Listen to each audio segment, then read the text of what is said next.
Hey guys, next class is Wednesday the 20th, and we're going to be looking at principle number 1, which is to have a word view. As opposed to having a world view, that we take the L out of it and make it into a word view, that we look at things from a biblical perspective, and it's really a fundamental foundation that we have to have in living our life. You know, we're seeing some kids leave the church once they get out of the home, and I believe a lot of that is because they have a worldview. They've never really been taught how the Bible really applies to their life in the form of a worldview. So really excited to go through this. You know, the Bible has two parts to it. One of it are two basic things. That one is it's the story of Jesus, and that's an incredible story that we all need to know.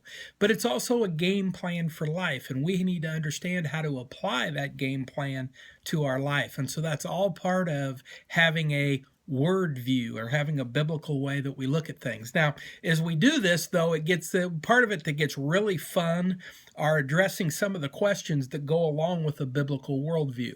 One of the first parts of a biblical worldview is believing that absolute moral truth exists. So as we do that, we get to ask the question, what is truth? And that's, to me, is kind of a neat thing to debate and look at. You know, our kids are getting a lot of their philosophy today from late night comedians. And isn't that a great thing? So what I've got is I've got a video from Jimmy Kimmel that talks about and addresses this subject.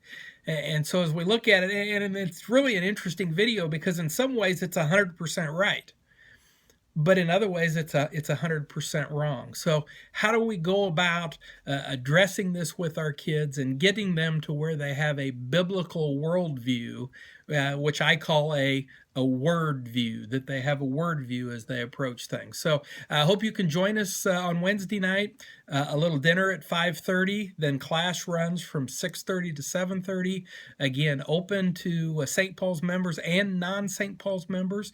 We'd love to have you come out for an hour, check out our campus. We've got a beautiful campus in the Back Racks building out on Mound Road. And just to spend an hour, that if you want to participate in the debate, you can. If you want to sit in the corner and listen, that you can do that as well. But we really think it's going to be an exciting night Wednesday night, and we look forward to you joining us as we build the home in order to change the world.